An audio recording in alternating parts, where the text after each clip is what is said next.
గురువుగారు చాలా చక్కగా ఉపనిషత్తులకు సంబంధించి మాట్లాడటం నిజంగా చాలా అంటే చాలా ఆనందంగా ఉంది. ముఖ్యంగా చాలా మందికి తెలుసు సురులు, అసురులు అంటే ఎవరు అనేది రాక్షసులు, దేవతలు అనేది చాలా మందికి తెలిసిన అర్థాలు. కాకపోతే హ్మ్. విజయం ఏ విధంగా లభించింది దేవతలకు. దేవతలకు? ఈ విషయాన్ని ఈ వీడియోలో వివరించండి. హ్మ్. చాలా సంతోషం. ఈ ప్రశ్న చాలా ఉపయోగకరమైనటువంటిది. దీనికి సమాధానం తెలుసుకోవాల్సిన అవసరం ఉన్నది. హ్మ్. ఎందుకంటే దేవతలు అంటే ఎక్కడో స్వర్గంలో ఉన్నారని ఏవండీ అంటారు. దేవతలు అంటే దేవలోకం అంటే దేవతలు ఉన్నటువంటి లోకం అది స్వర్గలోకం అని చెప్తుంటారు. హ్మ్. మనదేమో మానవలోకం. హ్మ్. మరి రాక్షసులు ఎక్కడుంటారు? దానికి సమాధానం చెప్పదు. హ్మ్. చెప్పరు వాళ్ళు. నరకంలో ఉండేవాళ్ళు నరకంలో రాక్షసులు. ఉండేవాళ్ళు రాక్షసులని మనం అనలేం గదా! హ్మ్. పాపాత్ములు అంటాం మనం. పాపాత్ములు. ఓకే. హ్మ్. అసలు హ్మ్. మనుషులే హ్మ్. అంటే దేవతలు, మనుషులే పాపాత్ములని శిక్షించే వాళ్ళు రాక్షసులు అని. ఆ! కాదు. కాదు. పాపాత్ములను శిక్షించే వాళ్ళు గాదు. హ్మ్. ఇప్పుడు పాపములు జేసేవాళ్ళు పాపాత్ములు. హ్మ్. ఏవండీ? రాక్షసులు ఏమిటి? వాళ్ళకు తమోగుణ ప్రధానులు వాళ్ళు. హ్మ్. అజ్ఞానంలో ఉండి హ్మ్. ఇతరులను హింసిస్తారు. హ్మ్. హింసించేవాళ్ళు రాక్షసులు. హ్మ్. కదా! ఇప్పుడు మనం అనుకుంటాం, ఒకరి ఆస్తిని గుంజుకునేవాళ్ళు రాక్షసులు. హ్మ్. అండ్ ఇతరులకు పెట్టి తినేవాళ్ళు దేవతలు. హ్మ్. తమది తాము తినేవాళ్ళు మానవులన్నమాట. హ్మ్. హ్మ్. ఇది 3 గుణాలను బట్టే 3 పేర్లొచ్చినాయి. హ్మ్. స్వర్గాలు, నరకాలు ఉపనిషత్తుల్లో లేవు. హ్మ్. ఎక్కడైనా స్వర్గం అనే పేరుంటే అది సుఖానికి స్థానం అని చెప్పుకోవాలి. హ్మ్. అంతే. ప్రపంచంలో ఇప్పటికి గాని, ఎప్పటికి గాని ఏవండీ ఇక్కడ దేవతలు అంటే విద్వాంసులు అన్నమాట. జ్ఞానం కలిగిన వాళ్ళన్నమాట. హ్మ్. ఎప్పటికి జ్ఞానానికి, అజ్ఞానానికి యుద్ధం జరుగుతూనే ఉంటుంది సృష్ట్యాది నుంచి. హ్మ్. హ్మ్. చీకటికి వెలుగు యుద్ధం జరుగుతూనే ఉంటుంది. మంచి వాళ్ళకు, చెడ్డ వాళ్ళకు యుద్ధం జరుగుతూనే ఉంటుంది. అవును. కాబట్టి ఇక్కడ దేవతలకు అంటే జ్ఞానం కలిగినటువంటి వారికి, హ్మ్. తర్వాత వీళ్ళు రాక్షసులు ఎవరైతే ఉన్నారో హ్మ్. అంటే దుర్మార్గులు. హ్మ్. అంటే హ్మ్. సన్మార్గులకు, దుర్మార్గులకు కూడా యుద్ధం యుద్ధం జరుగుతూనే జరుగుతుంది. ఉంటుంది. హ్మ్. అయితే వాళ్ళకి ఆధిపత్యం రావాలంటే యుద్ధం చేయాలి, తప్పకుండా గెలవాలి. హ్మ్.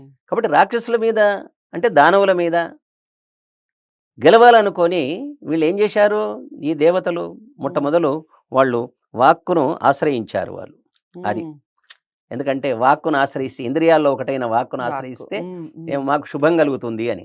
హ్మ్. కానీ ఏమైపోయిందట వాక్కు అబద్ధం గూడా మాట్లాడేటట్టు అంతేగా. వాళ్ళు హ్మ్. హ్మ్. చేశారు. హ్మ్. అబద్ధాలు గూడా ఇప్పుడు అప్పుడప్పుడు మనం చూడండి కొన్ని కొన్ని హ్మ్. సమయాల్లో హ్మ్. మన నాలుక అనుకోని అబద్ధం గూడా చెబుతూ ఉంటుంది. చెప్తుంది. అవును. కాబట్టి అక్కడ నాలుక అబద్ధం ఎప్పుడైతే చెప్పడానికి ప్రయత్నించిందో, వీడే అబద్ధం ఆడేవాడు గూడా జీవుడే. హ్మ్. హ్మ్. కానీ వాళ్ళు రాక్షసుల మీద విజయాన్ని సాధించలేకపోయారు. హ్మ్. తర్వాత వాళ్ళు వాక్కును గాదని అంటే వాళ్ళు ముక్కును ఆశ్రయించారు. హ్మ్. ఏమి వాసన. కానీ హ్మ్. అదేమైంది అక్కడ మంచి వాసనే గాదు దుర్వాసనను గూడా పొందడం జరిగింది. హ్మ్. కాబట్టి ముక్కు వల్ల గూడా వాళ్ళు దేవతలు రాక్షసుల మీద విజయాన్ని సాధించలేకపోయినారు.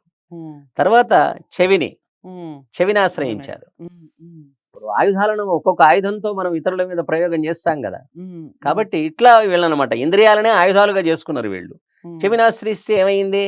హ్మ్. నిజానికి చెవి మనకు మంచి మాటలు వినడమే గాదు, చెడు మాటలు గూడా వినడం మొదలుపెట్టింది. హ్మ్. కాబట్టి దానివల్ల గూడా వాళ్ళు దుర్మార్గుల మీద విజయాన్ని సాధించలేకపోయారు. హ్మ్. కాబట్టి సన్మార్గుడు సన్మార్గుడుగానే ఉండాలి. సన్మార్గుడు చేసే పనులు గూడా సన్మార్గంగానే ఉండాలి. హ్మ్. అతడు హ్మ్. దేన్ని ఆశ్రయిస్తాడో అది గూడా మంచిదై ఉండాలి హ్మ్. లోకంలో. హ్మ్. తప్పదది. హ్మ్. ఇప్పుడు అర్జునుడు గాంధీవాన్ని పట్టుకున్నాడు. హ్మ్. పాశుపదాన్ని పట్టుకున్నాడు. అవును. అయి మంచి బలం కలిగినటువంటివి అన్నమాట. హ్మ్. అంతే గదా! అది. తర్వాత వాళ్ళేం జేశారు, చెవిని గూడా గాదని మనస్సును ఆశ్రయించారు. హ్మ్. అదేం జేసింది, శుభ సంకల్పాలతో పాటు చెడు సంకల్పాలు జేయడం గూడా మొదలుపెట్టింది. హ్మ్. కాబట్టి దీనివల్ల గూడా లాభం లేదనుకున్నారు. హ్మ్. తర్వాత ఎట్లా ఇంద్రియాలు ఏవి లాభం లేదని చివరికి ఏం జేసిండ్రు వాళ్ళు, హ్మ్. తెలివి కలవాళ్ళు గాబట్టి జ్ఞానులు గనక వాళ్ళు ప్రాణాన్ని ఆశ్రయించారు. హ్మ్. అది. ప్రాణమట ఎప్పుడు గూడా పరమాత్మనే స్మరిస్తూ ఉంటుందట. బాగా గుర్తుపెట్టుకోండి. ఓహ్! ఆ! ప్రాణశక్తి చాలా గొప్పది. హ్మ్. ఎందుకు ప్రాణస్య ప్రాణః అంటారు భగవంతుణ్ణి, హ్మ్. పరమేశ్వరుణ్ణి. హ్మ్. కాబట్టి ప్రాణం ఎప్పుడు పరమాత్మని ఆయన స్మరిస్తది గనక ప్రాణాన్ని ఆశ్రయించడం వల్ల ఏమైపోయింది? వీళ్ళు హ్మ్.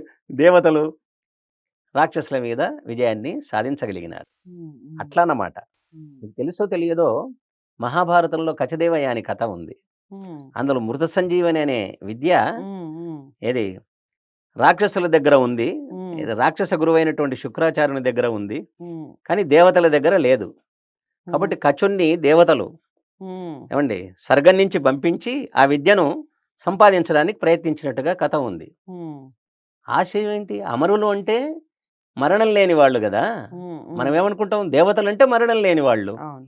వాళ్ళ దగ్గర మృత సంజీవిని విద్య ఉండాలే గాని రాక్షసుల దగ్గర ఉండడం ఉండటం ఏమిటి అనే ఏంటి? ప్రశ్న మనకు కలుగుతుంది. ఉమ్, ఇక్కడ క్లారిఫికేషన్ అన్నమాట. ఉపనిషత్తు మనకు చక్కగా మనకు తెలియజేస్తూ ఉంది. ఉమ్, దేవతలంటే విద్వాంసులు. ఉమ్, వాళ్ళు విద్వాంసులు గాని, అజ్ఞానులు గాని, జ్ఞానులు గాని, రాక్షసులు గాని, ఈ శరీరధారులైనటువంటి వాళ్ళు మృత్యువుకు భయపడవలసిందే. కాబట్టి మృత్యు మీద విజయాన్ని కలగాలన్నమాట. ఉమ్, కాబట్టి దేవతలు కూడా మృత్యు నుంచి బయటపడడానికి మృత సంజీవిని ఆశ్రయించారు. ఉమ్, అది కాబట్టి అమరులు అంటే మరణం లేని వాళ్ళని కాదు అక్కడ. ఉమ్, ఏమండి ఇక్కడ ఏమిటంటే అంటే మరణాన్ని కూడా జయించినటువంటి వారని చెప్పుకోవాలి మనం. రైట్. అట్లా. ఉమ్, కాబట్టి ఇక్కడ మనకు ఈ ప్రాణాన్ని ఆశ్రయించడం వల్ల దేవతలు రాక్షసుల మీద విజయాన్ని సాధించినారు. ఎందుకంటే ప్రాణస్య ప్రాణః, ప్రాణానికి ప్రాణము పరమాత్మనే. ఉమ్, కాబట్టి ఎవరైతే అందరికీ మృత్యుభయం ఉంటుంది. ఉమ్, ఉమ్, ఆ మృత్యుభయం ఏం చేస్తుంది? అపజయానికి దారి తీస్తుంది ఉమ్, కదా. కాబట్టి మృత్యుభయం పోవాలి అంటే ఏం చేయాలి? మనం దానికి తగిన ఆయుధాన్ని మనం ఉమ్, సంపాదించుకోవాలి. కాబట్టి ఇక్కడ వీళ్ళు దేవతలందరూ కూడా ఆ ప్రాణాన్ని ఆశ్రయించడం వల్ల ఈ ప్రాణం ఏం చేస్తుంది? సామంతో ఉమ్, ఉమ్, సామవేద మంత్రాలు ఉమ్, అంటే వాక్కు అన్నమాట. ప్రాణము వాక్కు రెండు కలిసి ఉంటాయి. ఉమ్, ప్రాణము ప్రాణశక్తి ఏం చేస్తుందట?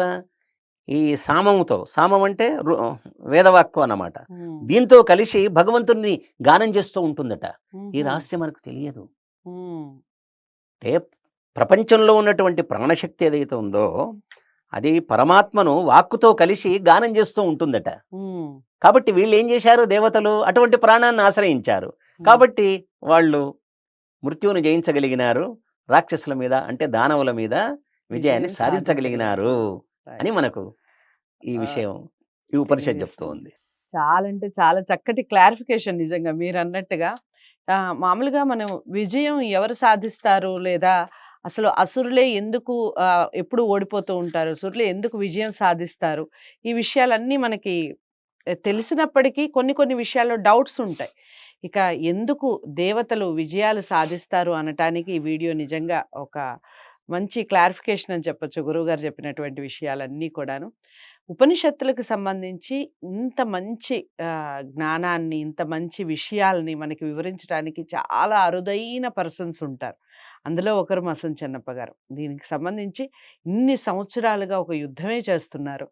ఆ యుద్ధంలో ప్రతిసారి విజయం సాధిస్తూనే ఉన్నారు.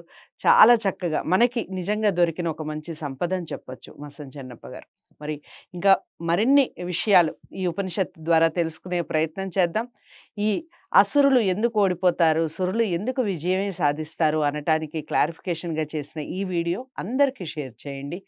లైక్ చేసి ఛానల్ని సబ్స్క్రైబ్ చేసుకోండి. తదుపరి వీడియోలో మరింత సమాచారం తెలుసుకునే ప్రయత్నం చేద్దాం. నమస్తే.